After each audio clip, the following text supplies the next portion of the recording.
Good morning. For those, let me introduce who's with me today. From my right, Robert Mejica, Budget Director for the State of New York. To my left, Melissa DeRosa, Secretary to the Governor. To Melissa's left, we're joined today by Major Chris West from the New York State Police. Last night was a long and ugly night all across this nation, as we know.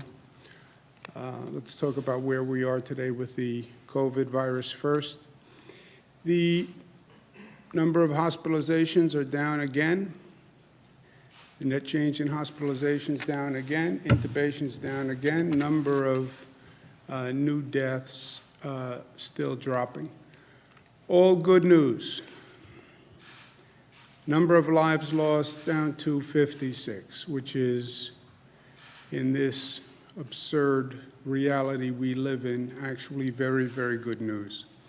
There'll be a point at which the number of deaths can't get any lower because people will die of something, and COVID virus is very good at affecting those people who have other illnesses. But this reduction in the number of deaths is tremendous progress from where we were.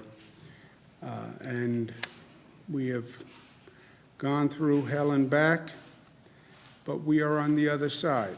And it's a lesson for all of us. Last night, as I said, was an ugly night all across this nation. It was an ugly night across this state. We had a number of protests all across the state. New York City, cities upstate. We've seen a lot of disturbing video about the protests, and where I've asked the Attorney General to review the New York City protests and the actions and procedures that were used. I'm going to ask her to include in that review these demonstrations that are ongoing last night, if there are additional demonstrations tonight, and the Attorney General will be reviewing those actions. Upstate New York, we also had actions. We had a significant state police presence all across upstate New York. We have the National Guard on standby. We expect additional protests tonight, and we're preparing for such. Rochester, the county executive, and the mayor asked for additional state police for tonight, and we're going to have 200 additional state police. But look, the big issue is people are outraged, and I understand that. I'm outraged. It's not just George Floyd's killing, although that's enough to outrage a nation. It's George Floyd, it's Ahmaud Arbery, it's Breonna Taylor, all just in the past 3 months. It's 30 years of Rodney King and Amadou Diallo and Sean Bell and Abner Louima, and the same case in states all across this nation, where only the name changes but the color stays the same. You then had the first press conference by prosecutors looking at the Minneapolis situation that frankly raised more questions than it answered. And the real issue is the continuing racism in this country. And it is chronic, and it is endemic, and it is institutional. And it speaks to a collective hypocrisy. We're very good in this country at telling other people how they should live their lives and how they should act, how we preach a high standard, but we still discriminate on the basis of color of skin. That is the simple, painful truth. But this is a moment for truth. Now, at the same time, it is equally true that violence never works. How many protests have we had? How many nights have we gone through like last night? How many times have we burned down our own businesses, our own neighborhoods, and our own communities? Burning down your own house never works and never makes sense. Burning down your own struggling businesses people who are trying to bring back the community never make sense. It dishonors Mr. Floyd's death. Mr. Floyd was not violent. Mr. Floyd was compliant. Mr. Floyd wasn't even charged or accused of a violent crime. There was no violence. That's what makes the killing more outrageous. When you are violent, it creates a scapegoat to shift the blame. It allows the President of the United States to tweet about looting rather than murder by a police officer. It allows the federal government to politicize what's going on and to come up with theories blaming the left and the extreme left, which only furthers the politics of division. Maya Angelou said, "Hate has caused a lot of problems in the world, but it has not solved one yet." The goal has to be affecting change. How do you use the energy to mobilize people to actually reform society and make things better? And don't tell me that we can't change, because we know we have and we can. Change comes in a moment when the stars line up. It's not easy, but when the stars line up and the people are ready to change, they can change. We have seen it happen in this state and in this nation. We created a new civil right in this nation for the LGBTQ community when we passed marriage equality. And we said we will no longer discriminate when it comes to marriage and telling people who they can love and who they can't love. After the Sandy Hook massacre, when people saw the madness of an assault weapon killing children, we passed common sense gun reform in this state after decades of trying. When we had record income inequality and people said this is enough and enough is enough, that's when we passed free college tuition. And we passed a minimum wage where people can actually live decently. People can change. And we have seen that lesson over the past 92 days as we've been dealing with this coronavirus. Who changed society to deal with this virus? The people did it. 50 days ago, on April 12th, we lost 800 people from COVID. Yesterday, we lost 56. 800 to 56. 60 days ago, we had 3,400 people come into our hospitals. Yesterday, we had 191. Who did that? Who made that remarkable change, that radical change? Who made all that progress? Government leaders? Government did it? No. Let's be honest. Most government leaders denied that COVID was a problem. Most didn't know what to do, and if they knew what to do, they didn't know how to do it. It wasn't government. It was we the people. We the people forced that change and did it in weeks, literally. So of course we can change. And our challenge today is to use this moment, use this energy constructively, and demand real positive change. And articulate what the change is that we want. Be specific. We know what must be done. We know what we can do. We know what should be done. And we know what should be done immediately. Demand that the federal government and every state government pass a law that says allegations of police abuse cannot be investigated by local prosecutors because self-policing does not work, period. Allegations must be investigated by an independent outside agency. Demand that we define excessive force by a police officer by one standard all across this nation so every American lives by the same standard. If a police officer is accused of wrongdoing and is being investigated, release their disciplinary records so people can see what the prior acts of that police officer was. Demand that every public school provide the same level of funding for a child so we don't have two education systems in this nation, one for the rich and one for the poor. There is no reason and no excuse today for any child to live in poverty. We know that. Demand that change. And if our government leaders won't do it, or can't do it, or don't know how to do it, then you vote them out. That's how you make change. Most Americans are good, fair-minded, decent, kind, loving individuals. We need to mobilize the best in our people rather than allowing the worst. But don't lose the passion. Don't lose the outrage. Be frustrated. But be smart and be directed and be constructive and destructive. Help your community. Don't hurt your community. Be a laser and focus on real positive change.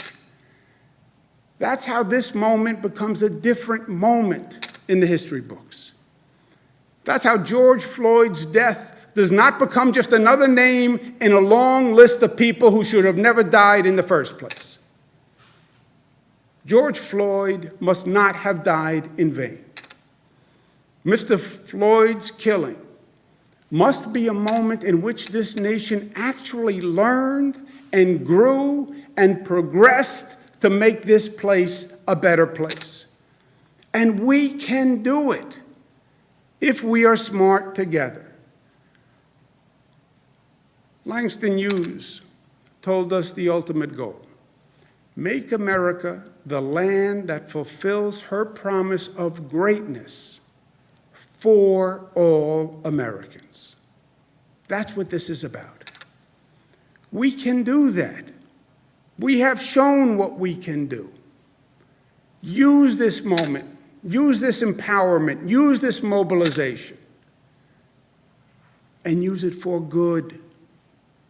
Use it for good, so that when we look back, we say, yes, this story was all too familiar in some ways.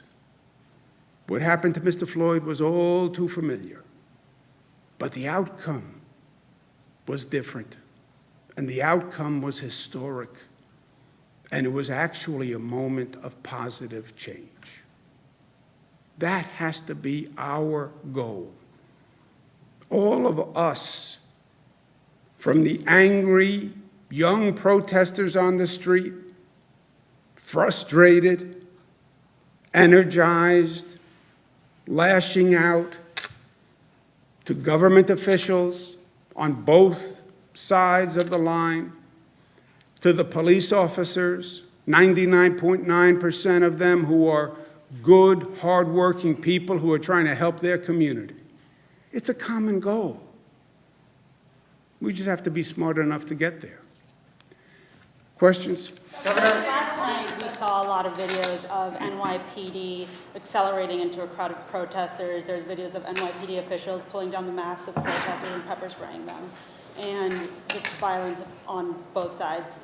Was NYPD's response to the protests appropriate at this rate, and should the state police step in and take over? Look, these situations are very, very difficult. I've seen them. I've been there. Everybody is under stress. They are very difficult situations to manage. The police are in an impossible situation in many ways. But their behavior is everything. And I've seen those videos, and those videos are truly disturbing. And some of the videos, frankly, are inexplicable to me. What do we do about it? I've asked the Attorney General, who is an independent elected official, to review the police conduct activities in the protests last night, the night before, if there's one tonight, and then I want an independent, informed review of what was done right, what was done wrong. I want that report in 30 days. I don't want this to be another government ongoing report that comes out when everybody has moved on. Get it done in 30 days. Don't pull any punches. Tell the truth. Everybody saw the video. Everybody wants an explanation. And let's get the explanation from the Attorney General, and let's make it informed and smart, but let's get it done quickly. But that would be in 30 days. What about tonight? What about tomorrow? Well, look, tonight, the NYPD, I've spoken with the mayor. He understands the situation. The police commissioner understands the situation. They know the Attorney General is going to review it. I am telling them that if that review looks at those videos and finds that there was improper police conduct, there will be ramifications. That is not going to be a report that just sits on the shelf. This is a moment of reform. I'm not going to judge it on just what I saw on the video, right? As I said, from what I saw in the video, I think it's inexplicable. But maybe there is an explanation, and there's always two sides. The Attorney General will talk with the police, let's hear what they have to say, and then we'll make decisions. But if there was improper behavior, there will be consequences, period. Period. You know, people deserve answers and accountability. As I said, I think one of the problems in Minneapolis was people saw the video of the George Floyd killing, and then the prosecutors got up and said, you know, we have to look, we have additional evidence, we don't know what it is. There's been no answer yet on the other police officers. There's been no answers on why manslaughter, not murder. And I think that just compounds the situation. But I'm not going to make decisions off the video. I understand how difficult the job is of the police, and let's hear what they have to say. But I agree that the videos are very, very, very disturbing. Governor, as of a few months ago, the state police were the largest state police agency in the nation without patrol cameras, dashboard cameras, or body cameras. Your administration announced a pilot program. Can you please give us an update on if that pilot program is now in place? Yeah, I don't know. I can get you an update. I don't know the progress of the body camera program, but I can get it. Governor, a lot of protesters are really sort of tired of the language of a few bad apples when it comes to police brutality, and there are a lot of calls to put more focus on officers who might be watching wrongdoing happening. As we're, protesters, that's what they're taking a lot from the videos that we're seeing of other law enforcement personnel who are watching something wrong happening and not stopping it or following up. What more can be done on this issue to encourage, to protect whistleblowers and to sort of fight against this boys club mentality that a lot of protesters are talking about? Yeah, I think what I was trying to say in my opening remarks, you listen to the protesters interviewed on TV. Well, what do you want done? And you just get a whole array of issues and vagaries. We know what needs to be done. We know what reforms we need. And let's be specific. If there's an allegation of police abuse, the local district attorney should not be the investigating authority. Why? Because self-policing doesn't work. And the local prosecutor works with that police agency day in and day out. And are they really in a position to be fair and objective? They will say yes. I say, from a public confidence point of view, have the investigation done by someone else. It should be done by an outside agency that people know can be fair. That's why I'm asking the Attorney General to do the review of the police conduct. Because she's independently elected, she's a statewide official, she can be honest and objective about the NYPD. That's why in this state we have, when there's a killing by a police officer of an unarmed person, the Attorney General does the investigation and not the local district attorney. Have a national definition of excessive force. Why? Because there should be one definition. If a police officer abuses someone in New York City, it should be the same as if they abuse someone in Minneapolis or if they abuse someone in Los Angeles. If there's an investigation for abuse against a police officer, release their prior disciplinary record to see if there's a pattern. By the way, if you release the record and it says there has never been any prior conduct, that actually works to attenuate or exonerate the police officer. If you release the disciplinary record and you find out there's been a pattern, that's also informative, right? These are changes that can be made and should be made now, today. Not cursing the darkness, light a candle. This is what we want done. And be specific, and then say to your Congress people, I want this law passed, and then say to your mayor, I want this law passed, and then say to your governor, I want this law passed. And if they don't do it, then say, I'm going to vote you out. That's how this works. And people win at the end of the day when they're focused and mobilized, and they are focused and mobilized today. I would even go further. I would say, now is the moment to say, I want equality in education. This is ludicrous and repugnant that you have some school districts that spend $36,000 on a child's education and some school districts that spend $13,000 on a child's education. How do you justify that the children of the rich get a much better education than the children of the poor? How is that fair? How is that fair at all? Well, you don't understand. It's hard politically to do that. Well, I understand it's hard politically. I also understand it's the right thing to do. I understand that. Well, the political system, too bad. Then elect a new political system. That's what I say. That kind of reform can be done by political will. How can you justify any child in America living in poverty? How can you do that? Any child. Well, it's hard politically. I understand it. I've been battling these things as governor.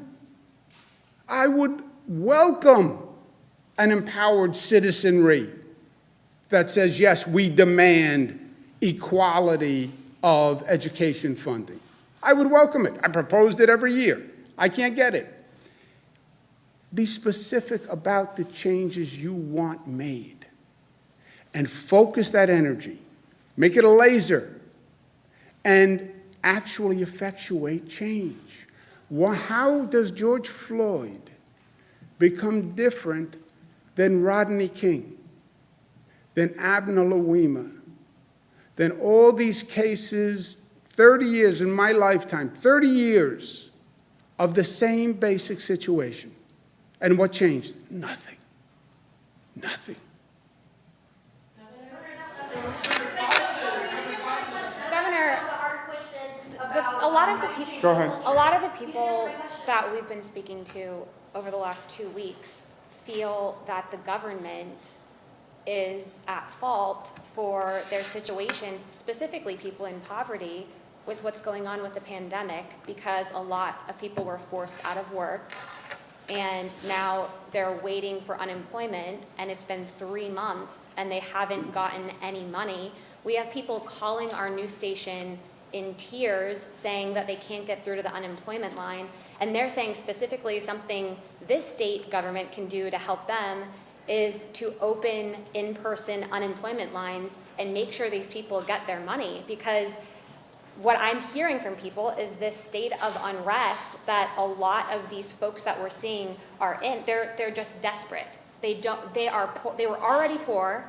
Now they were forced out of work. Now our unemployment system is backed up. They can't get through. So they don't just blame police. They blame government as a whole. I understand. You're right. And they do blame government as a whole. And this is a very tough circumstance for everyone. And look, it's not a coincidence that the unrest happens in the middle of the pandemic, right? Those are not separate situations. There's tremendous stress on everyone. This isolation of people, the lack of social interaction has created a lot of mental health stress. I think that's true and that's a fact. And the explosion we saw last night and we'll probably see again tonight, I think it has many sources of energy coming into that. And what is the direct relationship between 90 days of closed down and coronavirus and unemployment and fear and isolation, and then the George Floyd killing as an accelerant to an already highly stressful situation? More sophisticated minds than mine would have to figure out. So it is all of that. Yes, I understand. On the unemployment benefits, the state administers federal unemployment benefits. The federal government has many rules before people qualify for funding. We're not in a position to tell people line up and I will give you a check. It's not that simple. The money is not give anybody who asks funding. They have to meet certain criteria. The federal government has a whole list of criterion that have to be met before they can get the funding. Most of the people who are still waiting for checks now have issues that have to be reviewed or investigated. I understand this moment, but let's remember the next moment. You're going to be sitting in the same chair 3 weeks from now, and you're going to have the same indignation in your voice when you say, how did the state give out $100 million wrongfully in unemployment benefits, who defrauded the government and actually were living in wealth? How did you do that? You're going to have the same indignation. Okay. Promise me. Because you said before that some people were defrauding the unemployment system. People can't get through just to get basic questions answered, to see if they qualify. They've made their full-time job trying to get through to unemployment. So they're saying it's at a point of desperation where can we do lines with social distancing where I can get my question answered, where I can find out a timeline of when I'm going to get my money. I mean, Governor, people are literally calling our news station crying and saying that their families are starving and they have to borrow money from people. I understand. Do you want to answer on We'll the look progress? into it. We'll look into that option. It's a good idea. Great. We'll got it. We'll look into the option. Governor, 5 to 6. About the protests that have gone on across the cities upstate. And do you have plans to assist with state police or the National Guard? Do you think it's at that level that you need to do that? Yeah, I think I said we have had state police helping on all of the upstate. You may have come in late. I said in the beginning, we've had state police helping all the upstate cities. City of Rochester asked for 200 additional state police for tonight, and we're doing that, and we have the National Guard on standby. One more, Mr. Campbell. So what are those 200 state troopers that are going to Rochester? What is their role going to be? And also, at what point do you step in and take some sort of statewide action, a curfew, deploying the National Guard, something like that? Yeah, I have the National Guard on standby. Any place that needs additional help where the local police can't handle it, we have National Guard and we have state police. We've had state police helping all of the upstate cities, and that worked well enough. I mean, it is what it is, but we've gotten them all the resources they need. For tonight, Rochester's asked for 200 additional state police. We'll do that. Any other city that asks for additional state police, we can provide that. If we need more than the state police, then we have the National Guard. But it's just making sure we have enough resources to address every situation. And we take our clues from the local officials and the previous behavior, And the only city right now that says they need help is Rochester. Mark, you have really the last one. You have a point? There are actually a few other cities that we're talking with about some protection for tonight. In Buffalo, we're going to be deploying 150 troopers, and then we're working with Syracuse and Albany. They're still figuring out what they think that they need to harden their infrastructure, but as the governor said, we've been communicating with the county executives and with the mayors all morning, and whatever they need, they'll get. Is there a point where you implement some sort of statewide curfew? A lot of cities are implementing curfews right now. Is there a point where you implement one statewide? Yeah, curfews, there is no one-size-fits-all here. Curfews work well in some cities. In some cities, they can create additional issues. So that's a case-by-case basis. But look, where we are in New York, it was ugly last night. But from a management point of view, a police officer point of view, resource point of view, every locality did what they had to do. It's just an ugly situation, and it's a difficult situation. But we have, between the state police and the National Guard, we have more than enough resources to make sure every locality has what they need. Mark, last. Thank you. I didn't want to break the momentum of all these other, because I have a question a little bit off topic. Well, I mean off topic from what they were saying. Yeah, but it's not their topic that matters, right? Everybody has their own topic. When do you think the time will be ready for the state workers to head back to their offices in the state workforce? I understand it's all regional and it's, at the right time. And as you're reimagining New York, how does that relate to state union contracts? Is that why the state workforce is without a contract today, because you're trying to reimagine things? No, the reimagining has nothing to do with the contract. Excuse me. Rob, you want to talk about the state offices open with that regional opening, Yeah. right? And the state offices have been, as we need more employees in certain areas for certain things, for parks, for example, and those employees have been operating. As far as the offices specifically and office-based, those are being ramped up as we put out protocols. They will follow similar protocols to what we put out for phase 2 for offices. But there are also a lot of workers who are actually teleworking, and that's functioning. So that's in place. But if the state worker feels more comfortable being at that person's desk in the building, is there a way of, and they're not comfortable being at home, is there a way of getting that person, a request being made for that person to go into the office with safety in mind, of course? I mean, I'm not... What we're going to do is make sure that workers come back when the offices are safe, when we set up the social distancing protocols, when we have it in place so that everyone can be safe with all of the protections that we need to have. So not individual for an individual employee, whether or not they have a preference to be home or be in the office. We're going to make sure that the offices are safe, all the protocols are in place uniformly, and then the workers will come back to the office. But a lot of them, again, are working from home.